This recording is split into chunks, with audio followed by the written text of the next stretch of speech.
Okay, so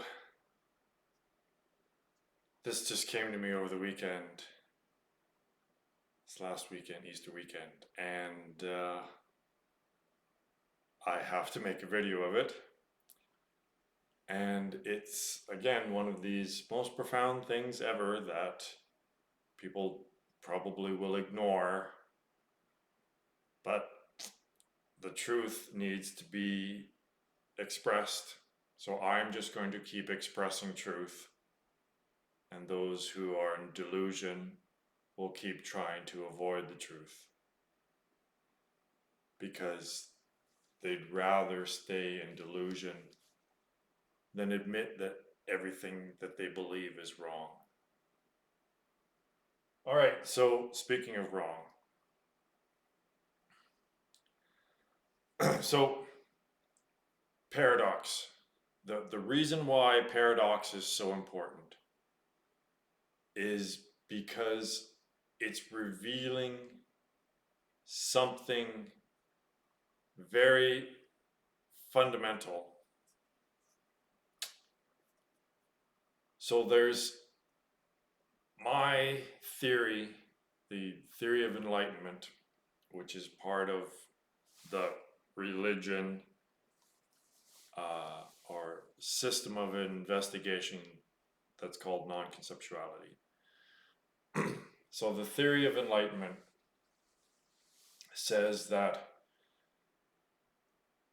the mind, which is thoughts, mind basically is just the voice in your head.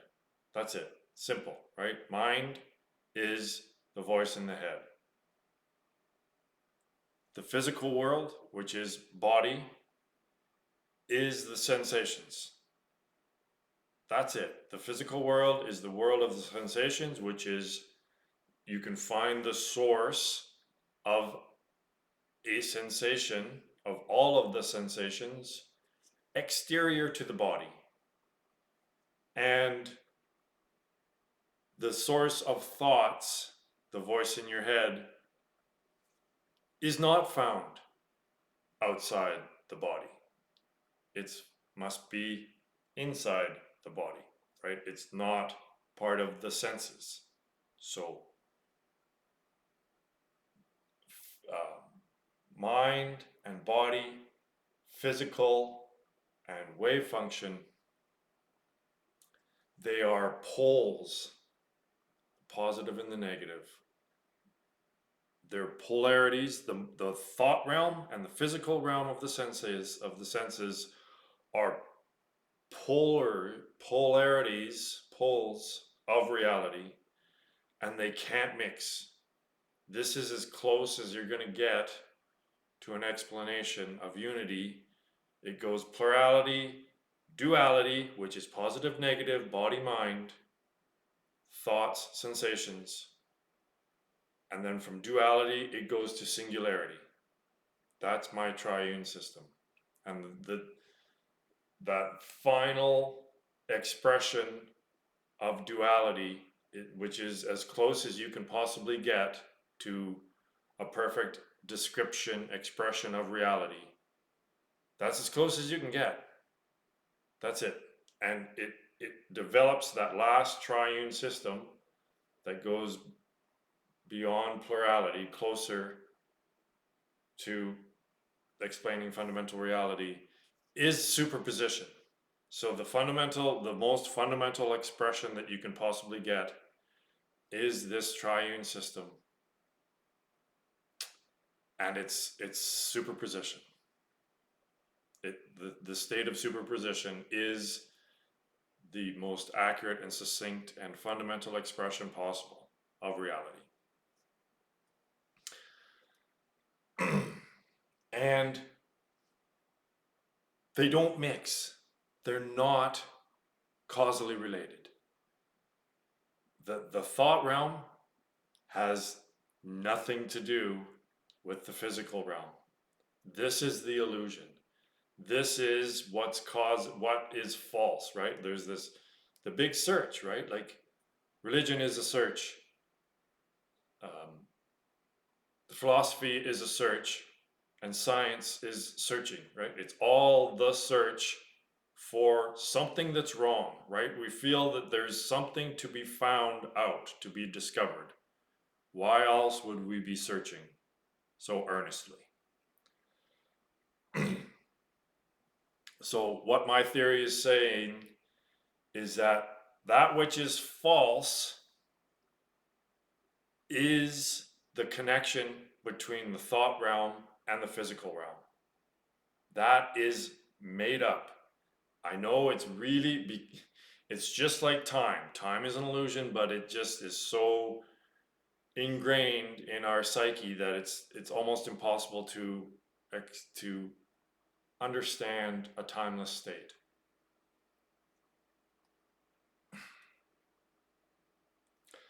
So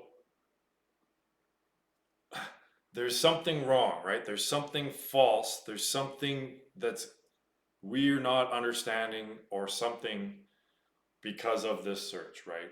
So my theory is saying that it's the thought. What is it that makes us believe that the thought realm is connected to the physical realm? Well, it's just more thoughts, isn't it? We believe that they are. All right, so paradox, the,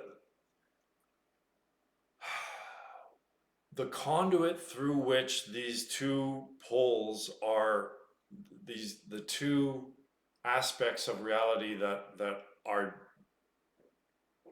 can't, shouldn't mix. The conduit is symbol, right? Symbol is simultaneously in the thought realm and the physical realm, right? These words are physical, albeit on the two-dimensional realm, right? You never see stuff written in 3 dimensions because if you go to the back of it, it would be backwards and it wouldn't make any sense, right? So all of this is physical, right? Symbols are physical, but they're in a lesser dimensional realm within the physical realm, right? 3D realm, 2D realm. Still physical, I can see it, but I can't really feel, right? I'm feeling the paper, I'm not feeling. So,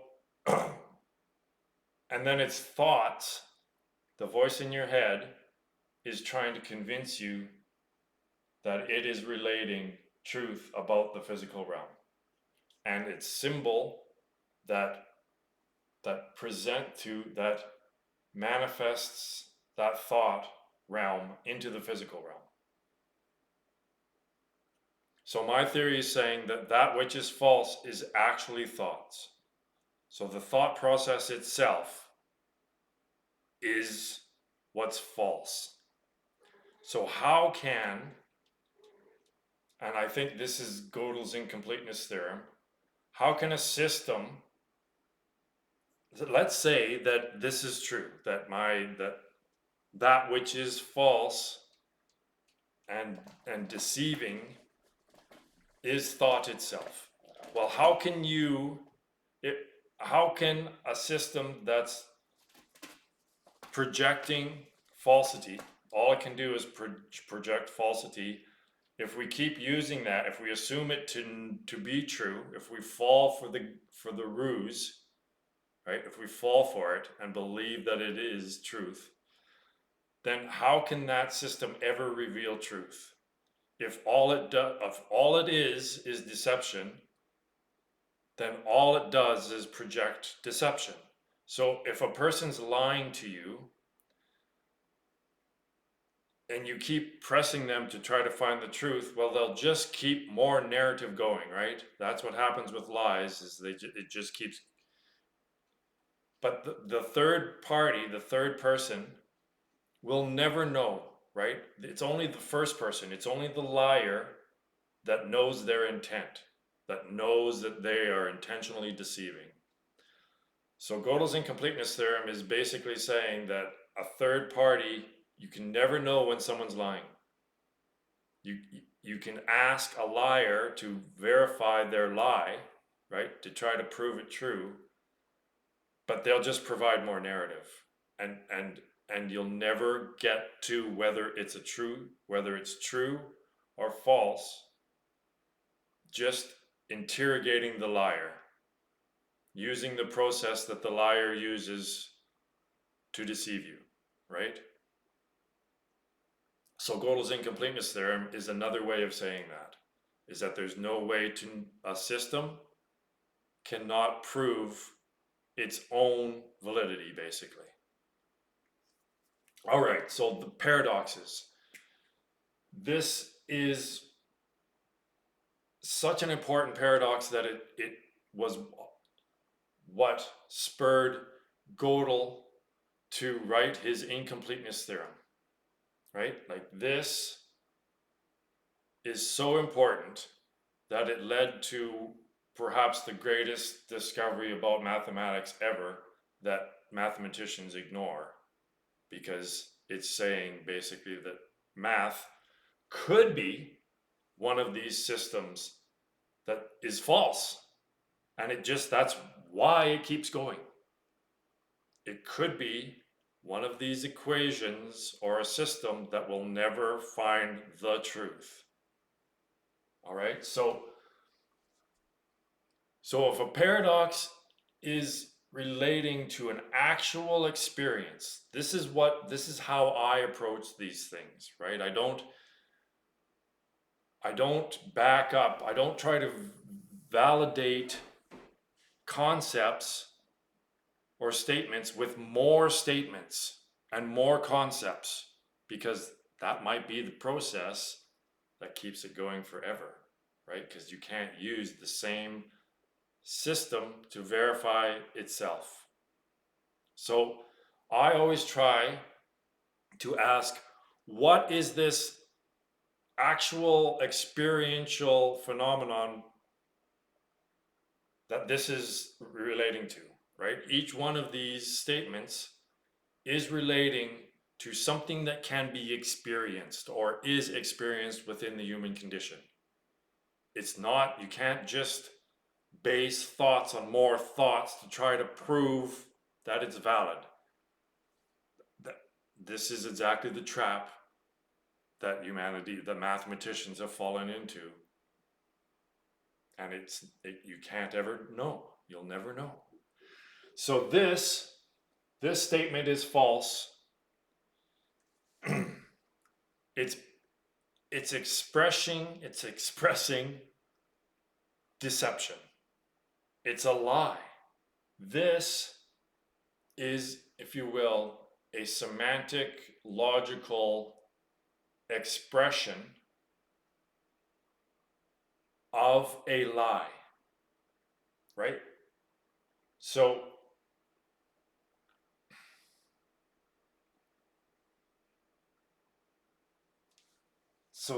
this is saying that a statement can be a lie. So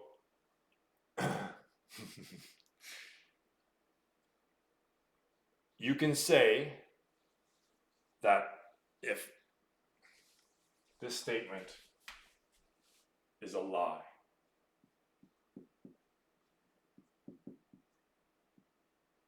all right, so if this statement is a lie, then that's the truth of it, right? That's where it ends. See, if you don't see this as a lie, it'll never be resolved. But there's more nuance going on than just straight logic here. It's not just relating to logic. That's why if you try to solve it with just logic, it has never been resolved, right? Although it's called the liar's paradox. But to get to the truth of the matter, you'll never be able to, right? If you're a third party. But the person that's lying ultimately knows the truth of their intention. So there's intention here, right? So this if it's a lie, includes consciousness. So everything has to include consciousness or awareness, because we like to think that we are aware. So there's the subjective importance of it. So this is basically stating that a statement can be a lie, right? There's no other way of expressing the experience of a lie, with just logic. Logic has no way of expressing the experience of a lie other than this statement, right? So one statement can possibly be a lie, right? I believe that's what this is saying. Now, this is this is the statement, the paradox that I just developed. Now, this is the same guy that for months now has been telling people that are ignoring me that I have resolved the paradoxes. Is mathematics discovered or invented? It's invented. And the videos that I have made and writings have explained how this is an actual, again, because I relate them to actual experience. So I've resolved by indicating that it's an actual experience, what an actual phenomenon that is both discovered and invented simultaneously. I'm not getting into that now. So I've resolved, is mathematics discovered or invented? And I've resolved, how can something come from nothing? And why is there something rather than nothing? I have the same guy that's saying that he's resolved all these, the most important, powerful, long-lasting paradoxes in history. That same guy that says he's resolved those has just come up with a novel this paradox, this combination of words, throughout all, it hasn't been expressed throughout the entire history of philosophy. I typed this statement into the Google search engine, and nothing even close to what I'm about to say, or even this statement itself, it didn't recognize the statement at all. So this guy that's saying all these things, that he knows fundamental reality, has just produced a very clear and powerful paradox. It's incredibly clear and powerful. So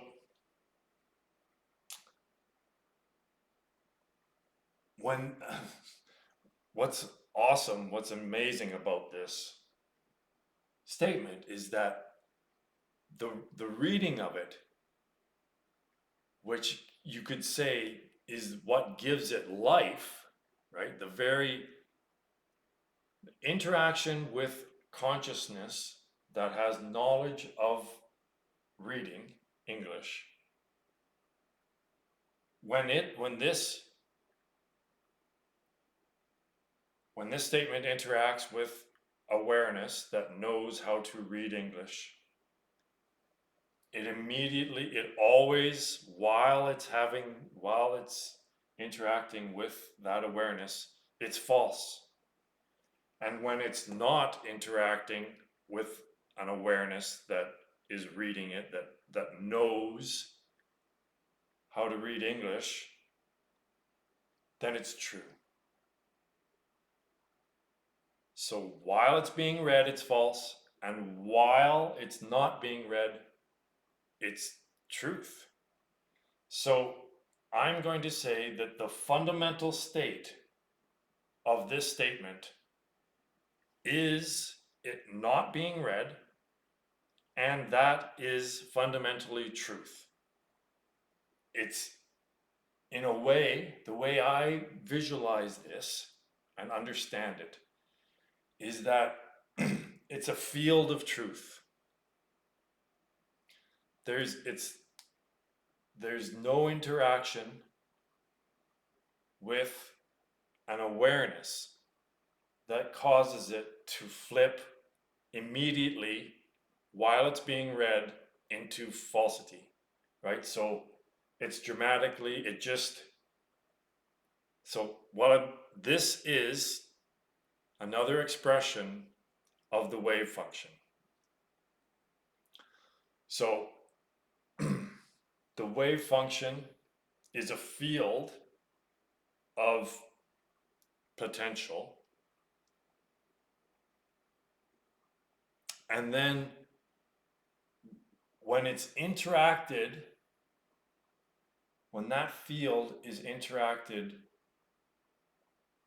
with, interacts with an observer, then that collapses and something determinate comes out of something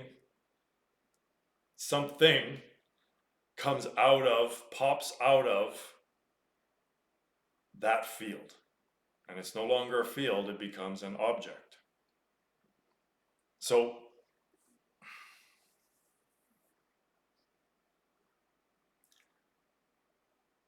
the thought-free state, right?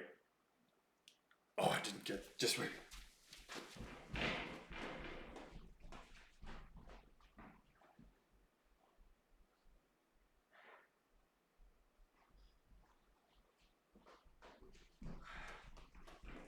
I had this plan, but I forgot it. And I'm not gonna freaking edit this shit. I don't edit, because I don't know how.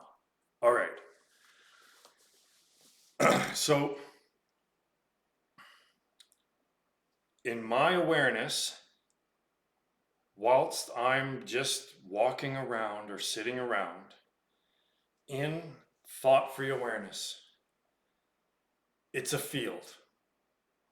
It's there when there's no thoughts entering consciousness, there are no separately the appearance of separately existing objects does not arise.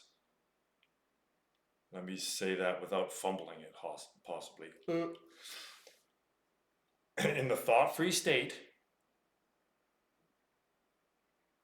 where there are no words associated with sensations, the appearance of separately existing objects does not arise.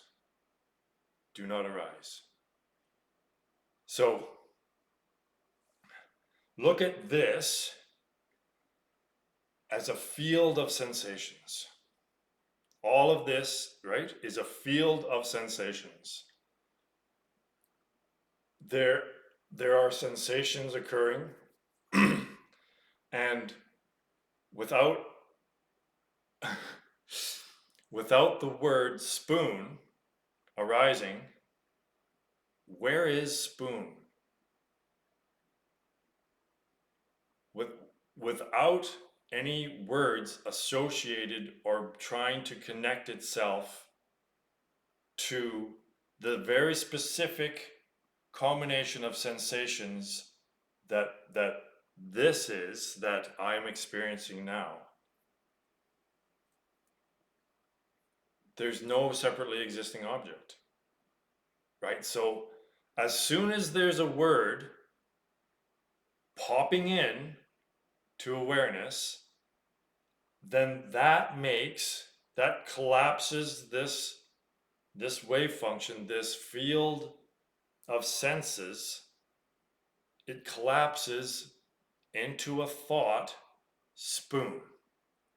And that immediately projects the appearance of a separately existing object within this field, this unified field of senses. You're right. So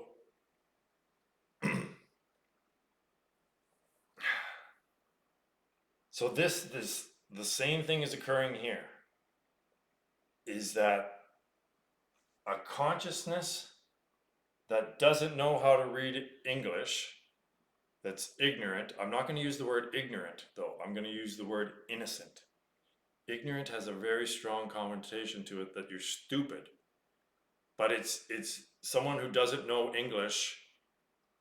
They're ignorant of knowing English. That doesn't mean they're stupid. It just means they're innocent of even knowing what English is. So in that case, it would a conscious, an awareness that doesn't know English wouldn't collapse the wave function when it's interacting with this. It would just be another part of the field of sensations. But this is a field of truth, right? So this statement is expressing, so what this does is it flips our understanding, our conventional understanding of knowledge and ignorance completely upside down. Because in this statement has aligned its expression in such a way that the knowledge is the falsity and the innocence, ignorance, the not knowing is the truth. I can't explain how it does that if you just go over this again and again and again and keep looking at it and visualizing and understanding what it's doing. Then you will come to see that it is exactly flipped on its head, turned inside out, what we consider to be truth. So we think that that words and symbols and knowledge, the voice in your head is knowledge, right? That's basically what it is we can just call language and the voice in the head, that's all just knowledge. So what this is saying is that is wrong. That is what is false. And just pure observation, the state that I am referring to of ignoring, if you will, ignorance as in not reading this. That is the true state. And the false state is putting words to it, is giving life to the words. That's what's false. So this statement proves non-conceptuality, because that's what non-conceptuality is saying. It's saying that thought is what's false. The knowledge, which is words and thoughts, somehow that we believe is relating to the physical world, we believe that is truth. But it isn't. It's what's false.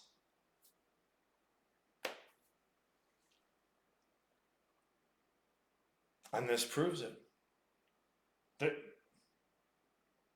This is expressing something really important. And the fact that the guy who has said this previous to revealing this, right? I've said previously many times that thought is what is false. Thought is the falsity. So how can the falsity be revealed by the system that produces the falsity? This is revealing that state.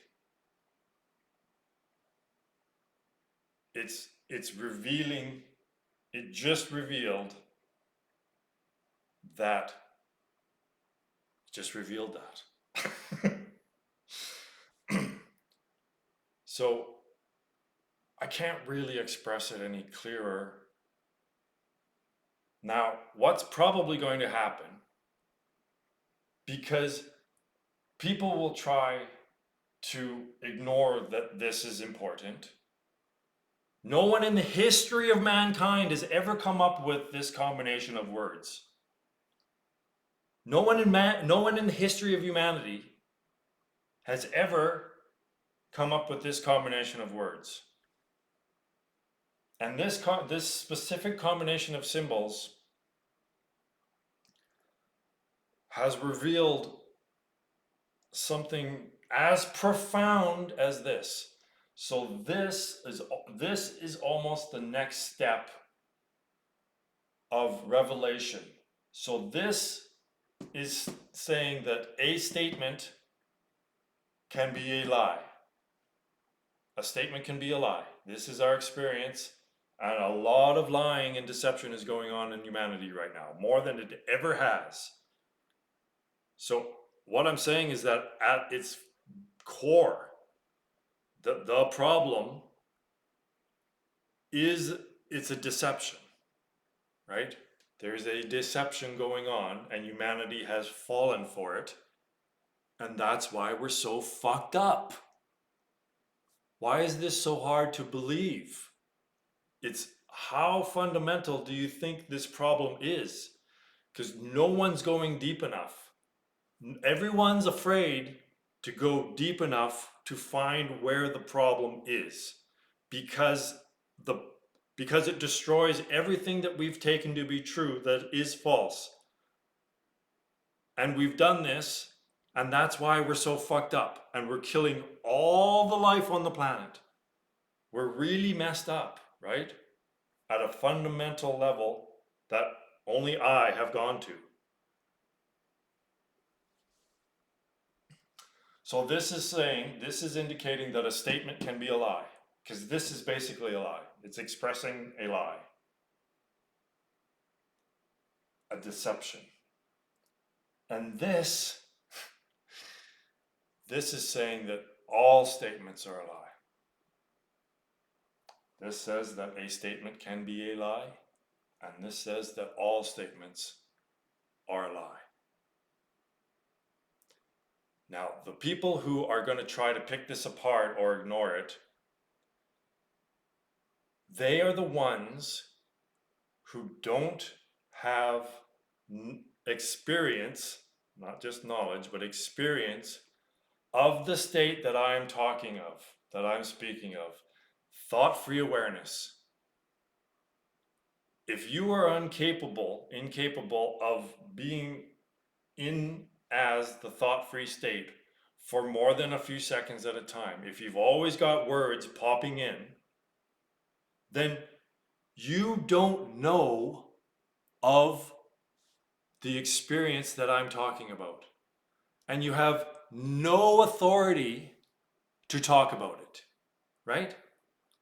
So in this way, I have an understanding and a deeper experience, and it is from this perspective that all of this comes out of.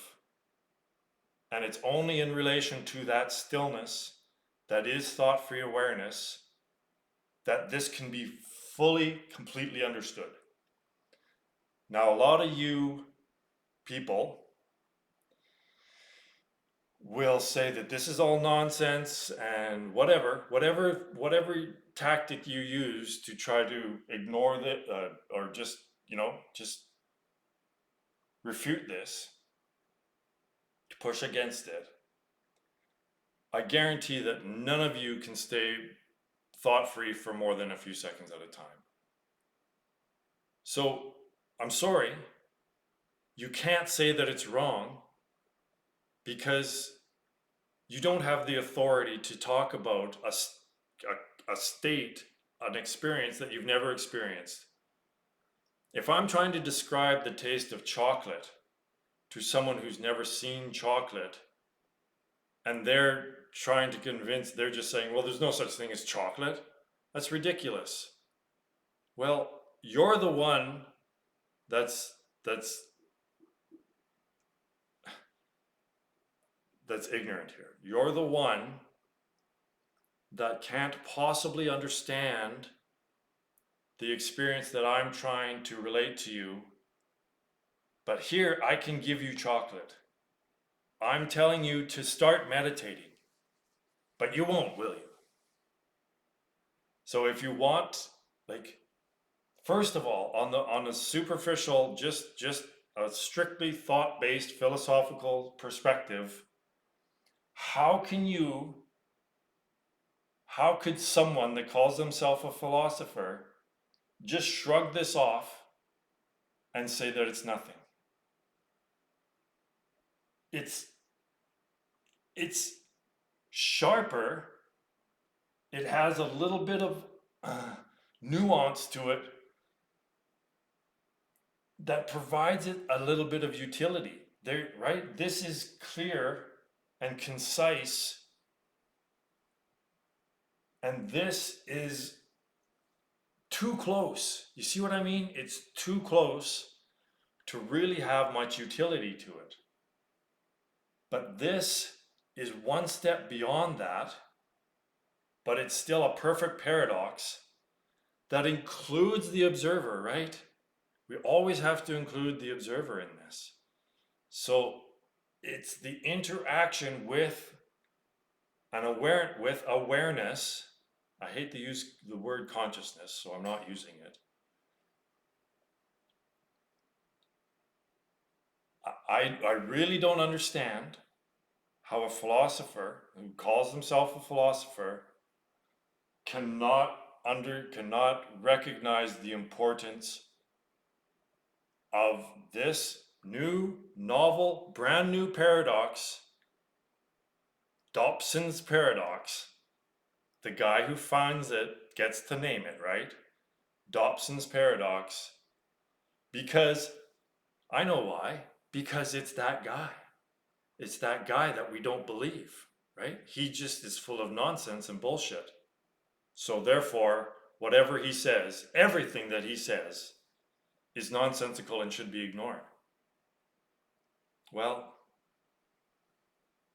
I don't think any philosopher that is a philosopher of any value can just ignore this. Dwell on it. It's expressing something really, really, really important. So just one more little thought experiment to push this, to get this a little more clear. So Schrodinger's cat. Bob opens the cat. Bob opens the box and sadly declares the presence of a dead cat. Sally opens the box, her box, or, same box or whatever. She opens the box and no thoughts enter her head. She is just completely unbiased, witnessing an unbiased witness. So there's no word, even cat, that comes into her head, let alone dead cat, right? So she opens the box, no thoughts enter her head, there's no judgment made, there's no interpretation, there's no adding words to the experience, right? Because the words are the falsity. So in her world, in Bob's world, there's a dead cat. And Sally's world is still in superposition. Right? So this proves what my theory says is that each world is their own. Each person is the singularity, God, of their own world. Your life is a completely different world than my life. They just interact with each other, and we call that the objective world, the interaction of my world and Bob's world and Sally's world. But are there two worlds then? It's not impossible for Sally, for awareness to have Sally's experience. Ramana Maharshi, that was his experience. He did not have words entering his head. Therefore, he was in constantly this field of sensations, which is truth. The field of truth, not being contaminated with words that project the falsity only while the word spoon pops into existence, right?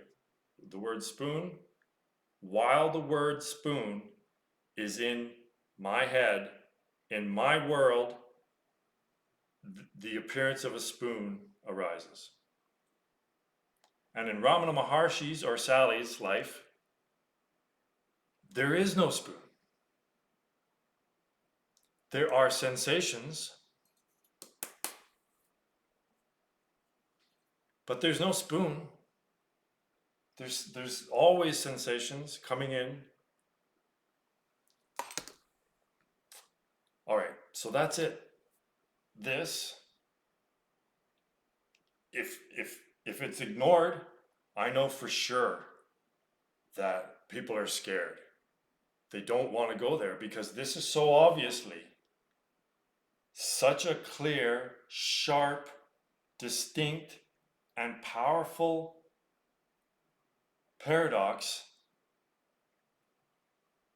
And if it just goes ignored and just, oh, it's not a paradox or it's not important or there's no comments, then that just shows the level of delusion and just refusal to get to truth because it's too painful. It just destroys everything, and most people aren't ready for that, especially philosophers, because philosophers are philosophizing because they know they exist while they're thinking, period. So therefore, that thinking process can never end, because if it ends, that's the death of the ego. And they think, they identify not with the thoughts, as the thoughts. And it's all wrong. There is no your name here. It's false. There is no United States of America. It's false. There's no spoon. It's a deception. The deception of Maya, Satan. Everything that's wrong with the world and humanity is this.